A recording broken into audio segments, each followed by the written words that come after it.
Welcome to the Work, Wealth, and Travel podcast. I'm your host, Nicole, and this podcast is your guide to start creating a lifestyle by design.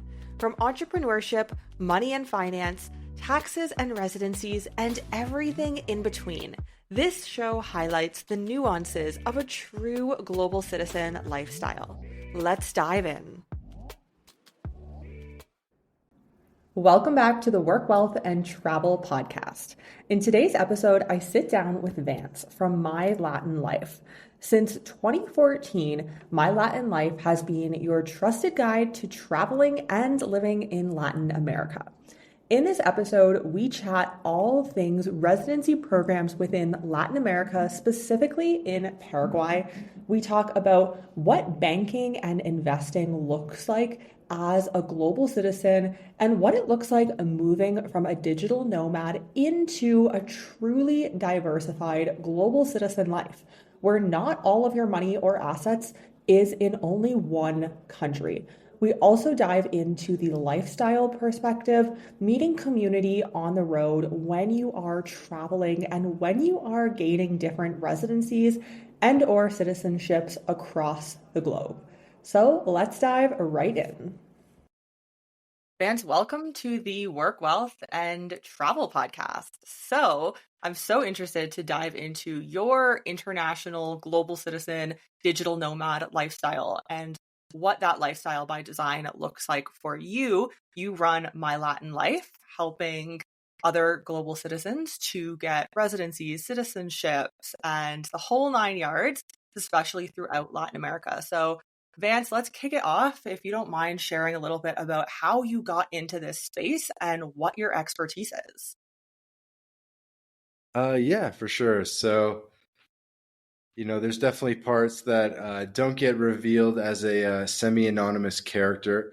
And part of the reason is I think that there's a little bit of Vance in everyone, right? Like everyone has this sort of James Bond side to them where they want to go out there and speak multiple languages and collect multiple passports and all that. So we like a little bit of mystery.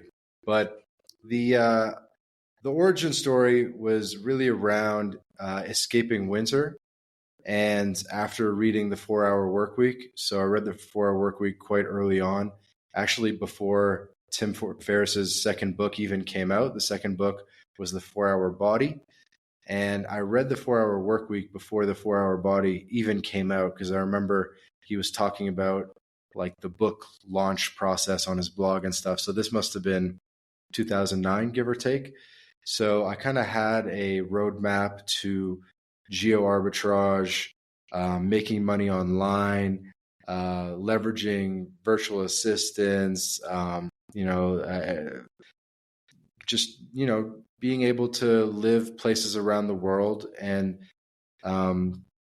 go outside the box. So I did continue, speaking of the box, I did continue checking boxes, doing the things that you're supposed to do, getting degrees and working normal jobs. But it was always in the back of my mind and it was always like the secondary goal to prepare myself for being an early digital nomad or someone that could make money online. So I learned technical skills, computer skills, software skills, and at some point kind of quit my professional job and said, you know what, I think I can make a go of it, making money online, and did it, and haven't looked back since. But yeah, so 4 Hour Work Weekend, escaping winter, which as a Canadian, I'm sure you can understand. Yes, very harsh winters in Canada. So starting your journey quite a few years back, which I love, what did that look like? You had some skills, you were prepared to work online, maybe you found a remote job. What did the job landscape, entrepreneurial landscape, slash building up your residencies and knowing that you wanted to leave your home country look like? Yeah, it's a good question. I think the job landscape at the time, kind of in the 2010s, was that everyone either wanted to go into finance or to Silicon Valley. Facebook IPO'd, and then the Facebook movie came out. We had the Great Recession in 2008, 2009. And so after that, all ambitious people at Ivy League schools and the good Canadian schools, they all wanted to go work in finance or work in tech, right? And so that was kind of the traditional opportunity set that people had, I guess, like 10 years ago. I'm not sure if that opportunity set is slightly different now, but it's probably like mostly the same, except now you have crypto and remote work is a lot more available. And so what I kind of noticed back then is I would go check out Wall Street and Bay Street and visit people that I knew working in the industry, both in the US and Canada. And it was definitely very stodgy. And I noticed when I went to Silicon Valley and got to hang out with like tech bros and go to those like beer and pizza type events, that everything was just much more fun and chill. And so I just kind of remember being like, wow, this is a much more, um, I guess you could say, accepting or fun environment than finance is. But I'm certainly passionate about both, but just from like a chill perspective. Like I remember one time I went to like a event at a bank and I wasn't wearing a blazer and everyone was like staring at me. So, but anyway, so that would not happen in Silicon Valley, right? You kind of wear anything you want there, and so that kind of started putting me more on a path towards tech. And pre 2020, it was a lot more difficult to work online. So now, like Skype is pretty good, Microsoft Teams is pretty good. We're using Riverside to record. All this stuff is pretty good. But in 2015, 16, 17, like Skype barely worked. Like the video stuff barely worked. Maybe an audio phone call worked. I mean, it was still pretty early days. And so I kind of realized that if I wanted to work online, there was a much more limited number of skill sets that would get you there. And it was basically like computer skills. Like there were some people that were teaching English, obviously, or they were, which I think you did as well, right, in China. And people were writing a little bit, like writing, like, I don't know, technical manuals or who knows what. But I'm like, that's never going to make any money. And so the only way to do it was really computer skills and getting really good with computers, learning how to code or doing something technical. So that's kind of the path I decided to take, was just get good at computer skills, and worked in offices for a couple of years doing computer stuff. I'm purposely not specifying exactly what my computer skill set is, but I worked in offices for a couple of years and then said, like, you know what, I'm good enough. I can work online, and the rest is history. Awesome. I love that. I love the proactive thinking before I'm sure almost nobody was talking about it. Maybe Tim Ferriss was, but nobody else in the online space, especially in the in-person space in Canada of all places. I'm sure nobody was living that lifestyle. So I love the Hmm. forward thinking there and the intentional lifestyle design. So what did Yeah. it look like? Where did you go first? I'm assuming like a Mexico or something pretty easy, but then what did the journey to leaving the Canadian residency system look like for you, and then being like, oh, I actually have to leave this. I have to get another residency. What was that process like? It was definitely very intentional. It was definitely like a multi-year thought out process. I am somewhat open that I'm a US Canadian dual citizen. So I kind of had that option there because at the time that we're talking about, like mid 2010s, working remote it was certainly more advanced in the US than it is in Canada, and that's probably true to this day, where almost no Canadian company back then would allow that except under very unique circumstances. But a lot of US companies were starting to be open to the idea of remote work. And so I said, and I was actually in Canada during part of the 2010s. And I said, you know what? We're going to switch everything over to the States. We're going to leave the Canadian tax system. We're going full states, switch my stuff to a zero tax state, one of those, Florida, Texas, whatever, and got a remote tech job. And the plan worked really, really smoothly. And so I'm very comfortable with the foreigner and income exclusion and these sorts of things because I was doing it before people were even talking about it. Like I remember when I started looking this up on Google, particularly the foreign income exclusion. I can't speak today, but um, there was like no information online. There was like this one blog called Go Curry Cracker. I'm not sure if you've heard of it. It's like an early personal Oh yeah, I finance love fire them. blog. They helped me go to China. Not helped me, but they were a big inspiration. There you go. So there was that one, and there was like very few others. Johnny FD had some stuff on his blog about the FEIE, and there really was not that many sources. There were not YouTube videos about it. I was like, is this even real? Like, I'm kind of taking a chance here. I'm like, okay, so I'm just going to spend, 11 plus months outside the US, and I'm not even sure if this is like a real tax benefit. But I did it and I applied for it and or claimed it, and it ended up working. And then so yeah, now more people have figured it out. But back then it was like I don't even know if this is a thing. Well, I assume there was hopefully the IRS website, and I'm sure you hired an accountant, so I guess they probably would have known what that looked like as well. I think I was just using TurboTax. Okay. So very straightforward. Okay, cool. So, what was your first residency that you got? Clearly on the tax side, it's a little bit different, but what was the residency options? And I know it's changed a lot. Yeah.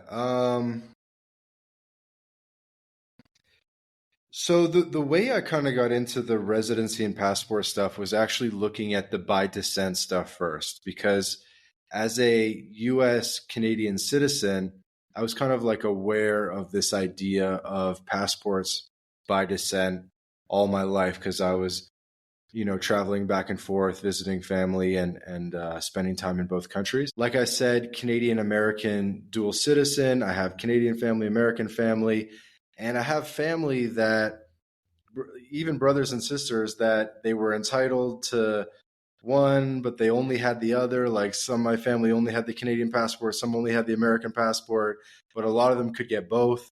I'm like, why don't you just get the other one? And they're like, I don't see the point, because no one really saw the point back then or, before 2020. So that kind of put me on the path because I was the one basically handling all the paperwork for my family, getting like the US Canada stuff figured out, helping family members do it. And then, that got me on Google and looking at some of these things. And I'm of European descent. So I started looking at like what European programs could I potentially get. Maybe my descendants are from like 4 or 5 countries. Like maybe I can get like one or two of them, So I started looking at like all these different ones, like, okay, like how far can we go back? And you know what I mean? Like, can I get Scottish? Oh no, they only go like one generation back, like this and that. But long story short, I ended up getting two different European citizenships for my family via descent. I'll kind of, I guess, keep those secret which two they are, but we got two for my family, which is huge. So we're already, just by looking at the descent, we're already up to 4 passports: U.S., Canada, and the 2 European passports. And then by this took years. Like one of them was pretty fast. The other one took years and years and years. And I had to go to I visited these consulates a million times. I went to all the vital records office and the archives office, and I went to the apostille offices in person. And I drove to Ottawa like 7 hours, and I did all these different things. You know what I mean? So um, I was really hands on with doing these things, and this was back like years and years ago. And so I really got a lot of hands-on experience handling residency and citizenship applications for my family, and working with a bunch of different countries and all the document collection. And I learned a lot about genealogy too, and have gone on to like visit long lost cousins in Europe and stuff. But anyway, and then so that put me on a path to looking at the residencies in Latin America. And, I don't know if it was like escape artist or sovereign, probably sovereign man was an early influence as well. Nomad Capitalist was starting to come out, but this was even like before Nomad Capitalist. This was like sovereign man days. And, just reading those articles. And back then it was, more about like Chile. They loved Chile, and trying to think what other countries they used to love. Like a safe, quote unquote, country. Yeah, they liked Chile. They liked Uruguay. Trying to think what else, but it was definitely like a different opportunity set of countries back then for residencies. But I started looking at the residencies, and I fell into Paraguay and fell into like, oh, super easy, 5K in the bank, fly down there, instant PR. And long story short, I did Paraguay as my first residency. I was already traveling Latin America, and I was already doing some digital nomad stuff. So maybe I kind of screwed up the sequence to the listeners, but my first LatAm residency was Paraguay. And why Paraguay as the first one? Just because it was so straightforward? Yeah, just because it was very easy. It just like made the most sense. It was like, okay, like there's really no qualifications, 5K in the bank, instant PR. Okay, let's do it. Reached out to some facilitators and stuff and did it. So I guess for context, this was long enough ago that I'm more than eligible for Paraguayan citizenship, and that'll hopefully be coming soon. Awesome. Okay, so before we dive in, I want to ask about the business and what that trajectory has looked like. But since we're on the topic of Paraguay, let's talk about Paraguay, Asuncion, some of the other big quote unquote cities. What do you think about Paraguay? Would you live there? Is it just somewhere that you travel? A lot of listeners are interested in Paraguay, and some potentially have not been to Paraguay before. Yeah, for sure. So I guess people are listening to the audio. I'm actually wearing a Paraguay Selección soccer jersey, just because I knew I was talking to Nicole, and she has a Paraguay connection herself, so I just thought it'd be funny. But I personally like Paraguay a lot. Like it's changed a lot though, because I went most recently a couple of months ago, like late 2023.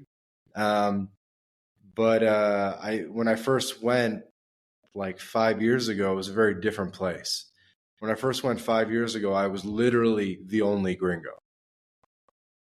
Literally, like, but to be fair, even when I went to Mexico 5 years ago, I was the only gringo, and even to this day, depending where I am in Mexico. But in any case, Paraguay was very different 5 years ago. Like the mall was a lot newer. The Shopping del Sol and the other one, Galleria, they were like much newer, and so that area was like more up and coming. And there was actually the centro was less of a no-go zone, and there was actually more activity in the center. Like it was actually more like somewhat evenly distributed in terms of like the bars and I don't know, stuff like that, like where people actually used to spend more time downtown. Whereas I feel like now in 2024, most people don't even go downtown. It's like uh, by all accounts, it's gotten like a little bit more sketchier, a little bit more homeless and stuff like that. And all the nice areas where you want to be is around the malls. So that's kind of changed a little bit. But overall, I love Paraguay. Like I've really tried to dive into the learning about the culture, the history, this type of thing, and I really do like it. I think it's like a really unique place in a lot of ways. I've read a lot about the Paraguayan War for Independence, the Triple Alliance War, so I know quite a bit about that kind of context and how Paraguay kind of came to be a nation, and just I think really Paraguay has a lot going for it in terms of how it's like sitting on that water aquifer, and it's got the dam so it can do the electricity, and it's a food exporting nation, so they're self-sustaining, and it just really has a lot going for it in a lot of ways. Definitely a one good place for a plan B, that's for sure. I personally get a little bit antsy in Paraguay after a few months' time, but there's a few big cities, so you can travel to and from a little bit. So okay, so talk to me about my Latin life. What has the expansion of that looked like over the years? Happy to. Before we do, maybe I wanted to, before we get off this, because we probably won't come back, they used to call Paraguay, I don't know if you knew this, they used to call it the inland China in the 1800s. Because I know you study in China, so I'm trying to make a random connection, but they called it the inland China because it was run by a dictator or a series of dictators. There was Mariscal Lopez, and there was even a guy or two before that. I should have brushed up before here, but because they they were actually like a completely independent, rich nation because of the yerba mate exporting. And so they used to have like a monopoly on exporting yerba mate, and that basically made them rich. And they had like a, what would you call it? It was sort of like China, where they were exporting, but they wouldn't really allow a lot of imports, and they wouldn't really allow a lot of European cultural influences and so forth. But for one reason or another, it was called the Inland China, and Argentina wanted this territory, Brazil wanted this territory. Uh, Paraguay used to have more territory than it does now. Actually, it used to extend more towards the east and the south.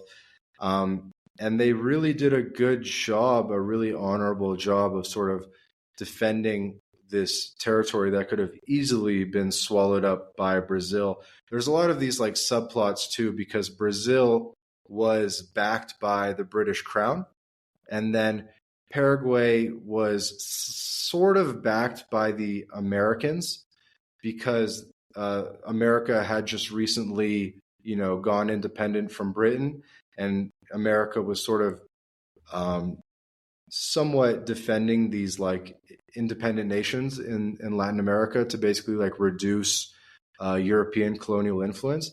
But Brazil and Britain had a very close relationship. Like the before Sao Paulo became a city, the real port there was Santos, which is in Sao Paulo state. Santos still exists today as like a shipping port, and that was really the big city. And they decided to build Sao Paulo, which was nothing more than a small village, because Santos is at ocean level, and it was just the malaria and the mosquitoes and stuff like that. And Sao Paulo has a decent elevation, so it's a more moderate climate. Anyway, and then long story short, the British financed the first railroad from Santos to Sao Paulo and they did that because the coffee was grown in the interior, and so the British built the railroad to get access to the coffee market so that the coffee could be exported from Santos back to Europe. And where was I going with this? Anyway, so like there's this sort of like sub narrative of Paraguay about how it was really, they were not just fighting Brazil, they were really fighting like the entire European monarchy for survival. And then you guys know what happened in the Paraguayan War. Probably they lost like 90% of the male adults. And then that kind of influenced the Paraguayan story about how Paraguay was a country um, that was really built by the women, because it was like 90% women. And so the women from Paraguay to this day are very strong, and very, I don't know, savvy, I guess. And that has like a historical connection.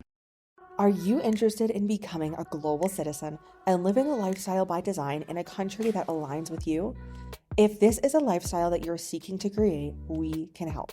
Whether it be multiple residencies, citizenships, bank accounts, trust or company formations, we operate in 30 plus of the most tax-friendly jurisdictions around the globe to get you structured properly.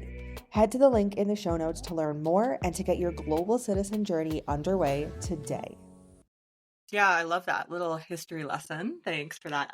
But yeah, if you are listening and you're going to be going to Paraguay at some point in the future, we did quite a few tours when we were there because the history is just so interesting. And I think, coming from most countries, quite honestly, especially not within Latin America, you hear of Brazil and Argentina and sometimes Chile and Colombia, definitely Panama, but Paraguay, Uruguay, so much history and something that you don't really hear that much about. And Mm-hmm. when you're, of course, when you travel, when you're on the ground in a country and you're at the places where it happened, it's just another level. Hmm. Yeah, and Asunción was also, it's called the La Ciudad Madre or La Madre de las Ciudades because Asunción was founded in like the 1500s by the Spanish. And then the entire interior of South America was really founded by conquistadores that left from Asunción and went on to found, Santa Cruz de la Sierra, Bolivia, and all these different cities in the interior of South America. Even Buenos Aires was actually founded by colonials from Asunción because there was two foundings of Buenos Aires. There was there was a first founding, and the city only lasted like 10, 15 years. I kind of forget if there was a fire or natives or what happened there. And then what happened was after the first founding of Buenos Aires collapsed, they all went up to Asunción, and then they joined their other compatriots in Asunción, consolidated, and then I don't know, like 50 years later or something, they came back to Buenos Aires, and there was the second founding of Buenos Aires. So that's a historical connection why Asunción and Buenos Aires are so tightly linked today. Yeah, I love that. So interesting. So let's chat about what has the trajectory, my previous question of what has the trajectory of the business looked like? Yeah, trajectory of the business. Well, really, it's really in constant evolution. So I think anything I say will probably be outdated by about a year from now. But we're really morphing into a full scale immigration consulting service. We can already handle residencies in every single country in Latin America, from Mexico to the Dominican to anywhere in Central America, anywhere in South America. We can handle basically any country, and we're really all about kind of helping Canadian, American, and European families either relocate to Latin America or to create a plan B. Some people are already fed up enough now that they're down to full out relocate. And some people are just kind of seeing what do you call it? Seeing what's on the horizon in terms of, increasing like tyranny and this and that, and how the nation states in North America and Europe are really kind of like, they seem to be like fraying at the edges in very significant ways.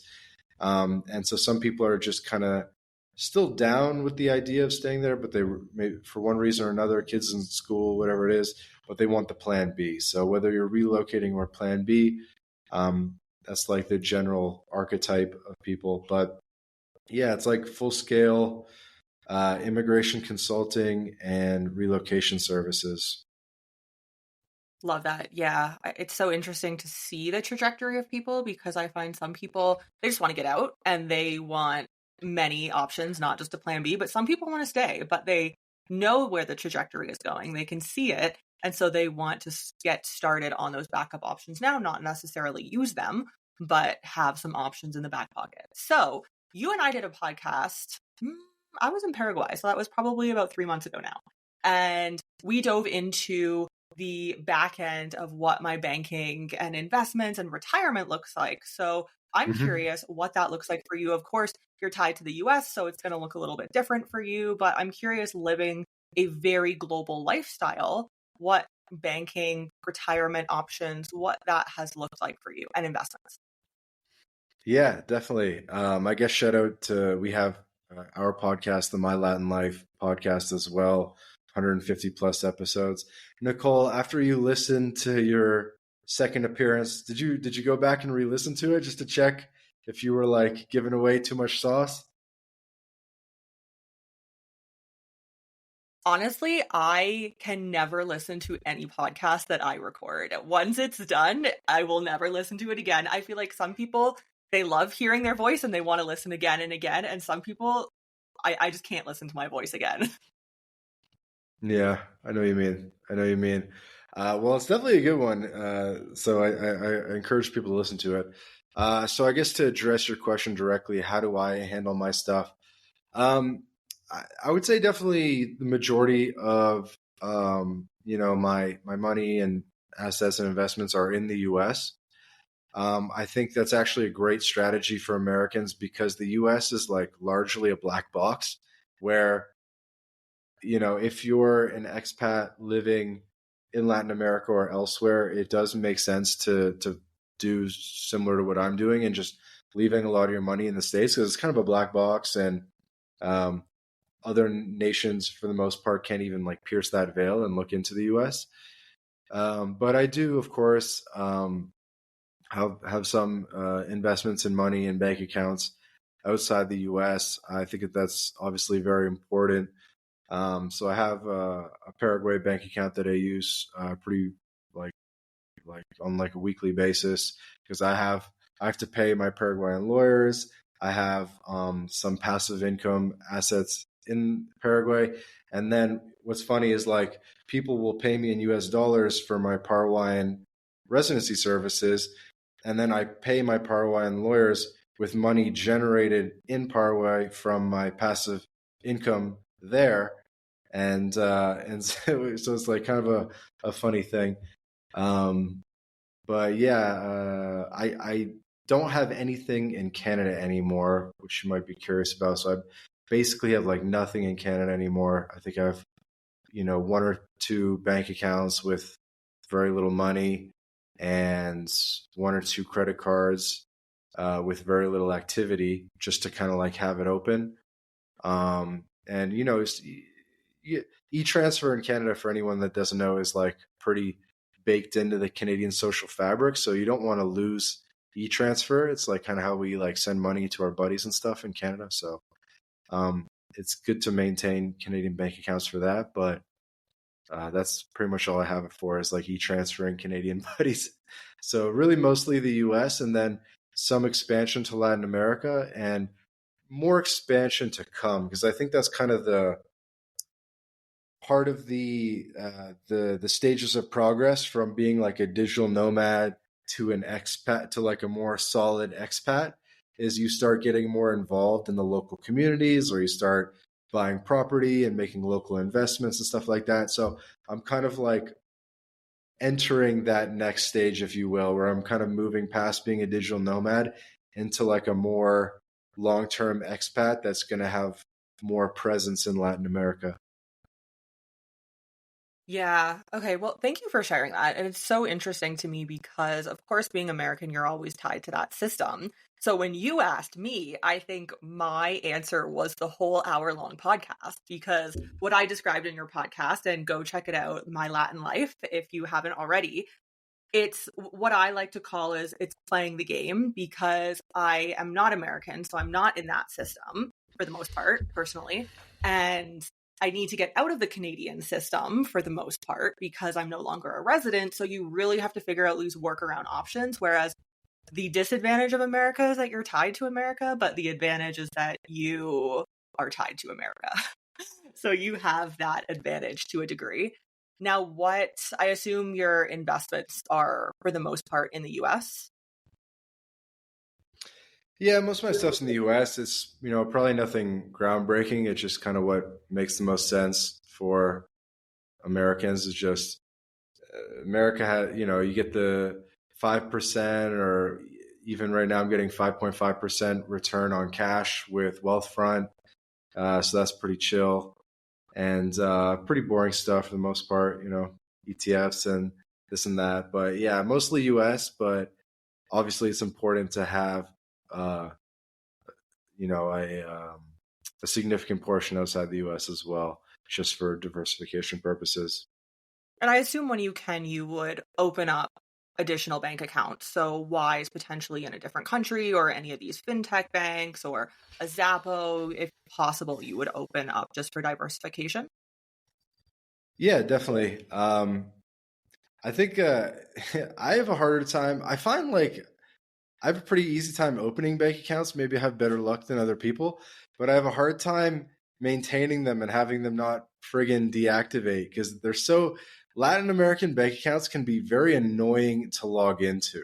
Where it's like, oh, I have like you got to have this like token, and then it takes 2 minutes to load, and you really should be having like some activity every single month, or it'll sort of disactivate or go into like a hibernation state.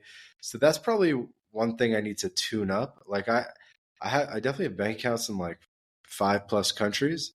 But I definitely have bank accounts in 5 countries, or maybe like 3 countries that are also deactivated just from like that I need to like call their customer service or something. Yeah, I find if I have a bank account, I'll probably have a SIM card and then I'll keep like it's just like I'm sure you have this a pile of SIM cards and they're so tiny you have to not lose them. And so then I'll pay them from that bank account, which is nice because it's like $10 and it'll keep it open. Mm. Where, if you don't mind sharing, do you have some of these bank accounts where, pretty standard to open an account for someone if you're a resident or maybe even if you're just a tourist? Yeah, shameless plug. We can help people, non-residents, open bank accounts in like 4 or 5 different countries: Uruguay, Panama, Peru, Costa Rica. So there's that. How do I answer this question? I mean, in Mexico, there's one called Intercam that's really good, that you can open as a resident even without a RFC, and you don't have to put in a whole bunch of money. So Intercam is pretty good, Intercam. So I recommend that one. So I have one of those. I think it's deactivated though, because even though I'm like in Mexico most of the year or a lot of the year, I don't really use Mexican bank accounts. Um, but it is a good one though, for sure. Um, in Paraguay, I have 3 or 4. I have the Ueno, or I don't even know how to pronounce it. Bueno. UE Bueno, Bueno, UENO. I think that one's like probably the best one in terms of the software and the user interface and stuff like that in Paraguay. I have Atlas Bank in Paraguay, which is pretty good. And then it's not the best, but it's all right. And then I have Familiar in Paraguay as well. That one might even be like desactivated or something because that one's kind of annoying to log into. Um, but those are like the big 3 I have in Paraguay.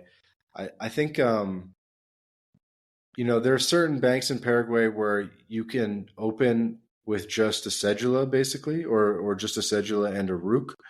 And then there are other banks where you really need to have like at least 6 months of tax returns and ideally some sort of ingresos, like some sort of money that you make in the country, and then you can get the Itaú and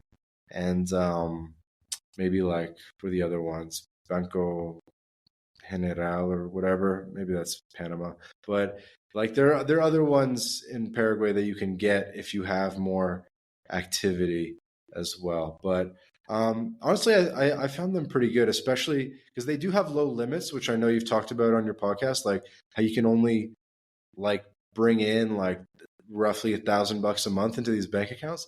But if you have 3 of them, that's $3,000. Like I don't know, and then you can get it raised after a while, like after you've had it open for 6 months or a year. So And in Paraguay, $3,000, like you're living real good. yeah, there you go. And you can even, for the listeners, there's uh, one, at least one bank that you can get where you can get a Visa Infinite card, which would give you lounge access to Priority Pass, which is a huge, huge benefit.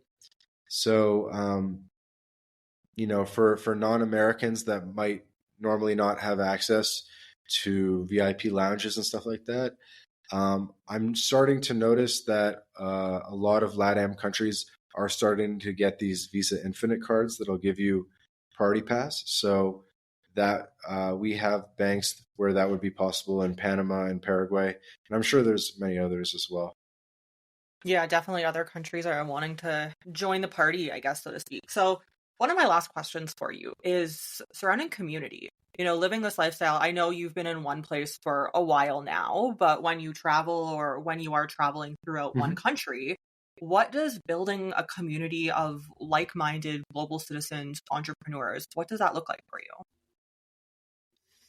Yeah, I've never had problems with loneliness. It's never even like crossed my mind. Like I do hear the complaint from time to time from my clients or people in our Telegram groups and stuff like that. And I'm like, I have no idea what you're talking about. Like Latin America is way more fun and it's way easier to make friends here.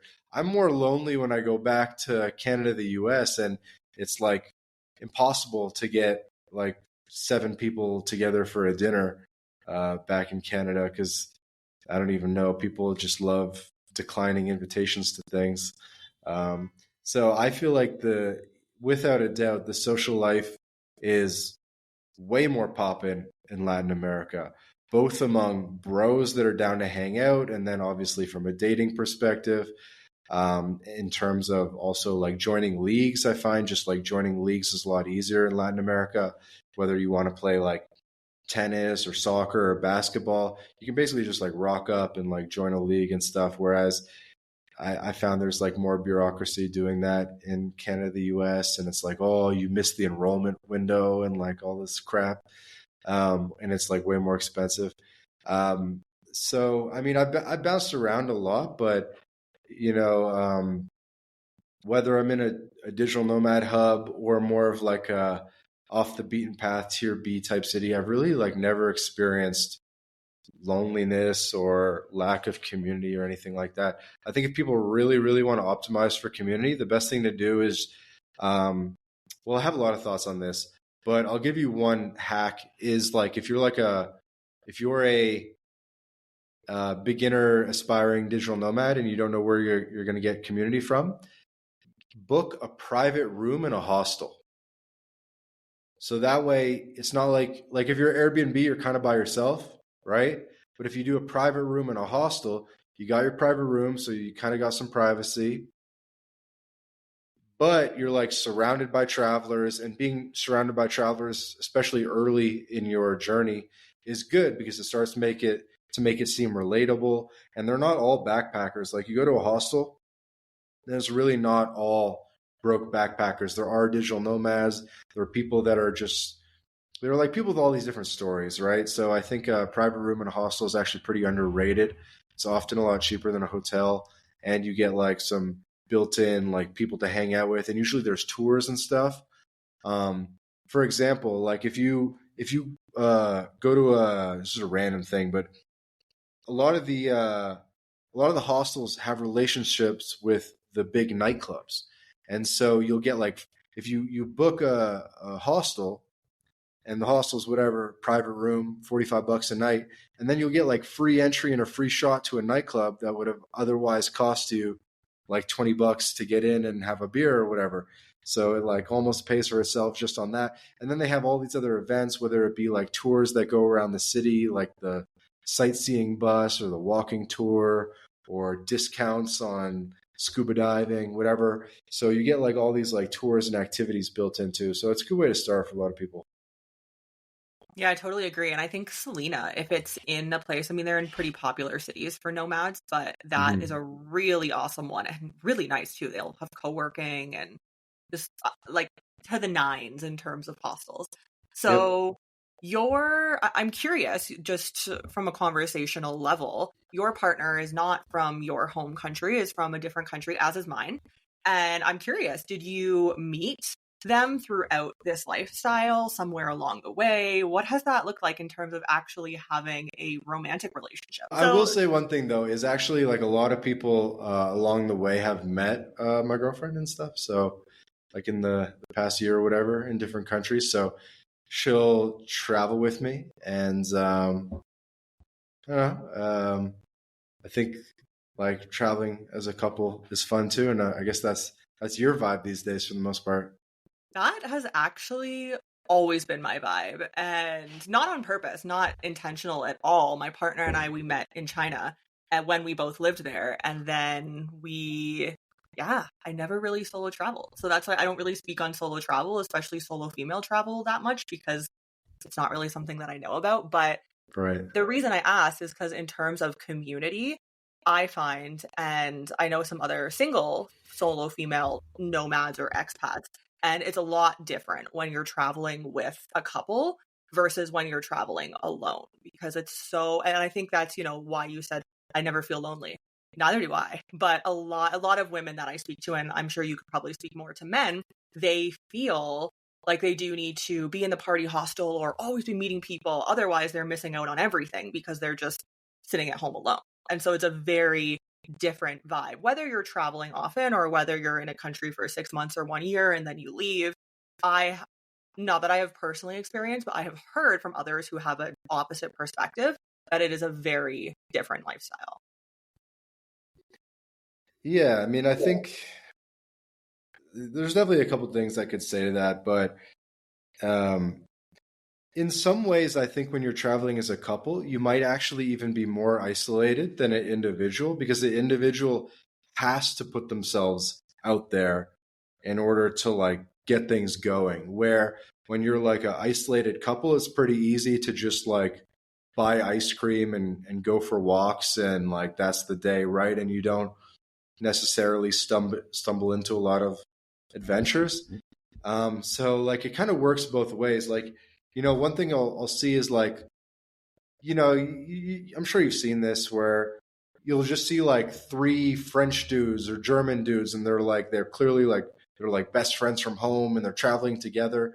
And in some ways, that's like the worst way you can do it because when you're like some trio from your hometown, these guys are going to keep you in your box, and you're only going to talk with them, and you're a lot less flexible than if you were a solo traveler. So in some ways, a solo traveler is much more flexible in terms of like interacting with their environment, making new friends.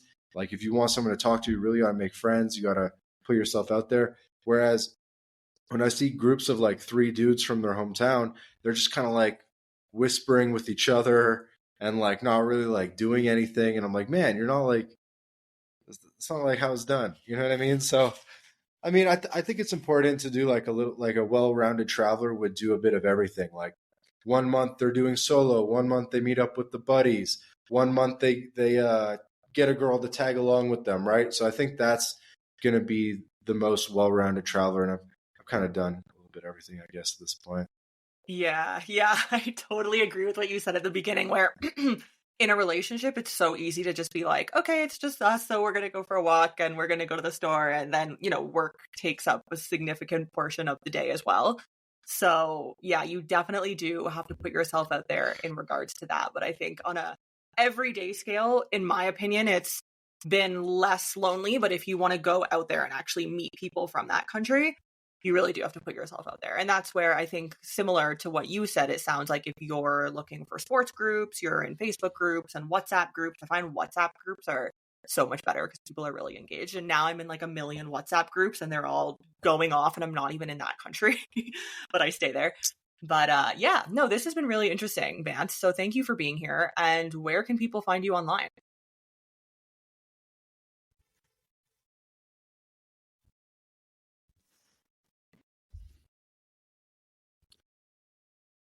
Sorry, I missed part of that. I'm back. Yeah, no worries. I was just asking, where can people find you online? Okay, so we're wrapping up. Okay. Sure. Do you want to say anything, like any last words about the Yeah, conversation? sure. So I guess where you can find us, mylatinlife.com. We are most active on Twitter, without a doubt. X would be twitter.com/mylatinlife. We have the podcast and the YouTube channel where we're going to be putting out even more traditional YouTube videos, not just the podcast, at the YouTube channel. Again, is My Latin Life. So yeah, if you want to get in touch with us directly, probably the best way is to DM us on Twitter, and we're responding like every day there. But yeah, really, really happy with the opportunity to come on your podcast, the Work, Wealth, and Travel podcast. Nicole, thank you very much for having us. You've just listened to the Work, Wealth, and Travel podcast. If anything from this episode resonated with you, I would appreciate if you share this podcast on your socials. And of course, be sure to tag me. And don't forget to leave a review on your favorite podcast platform. Thank you for joining me on this global citizen journey, and I'll see you in the next episode.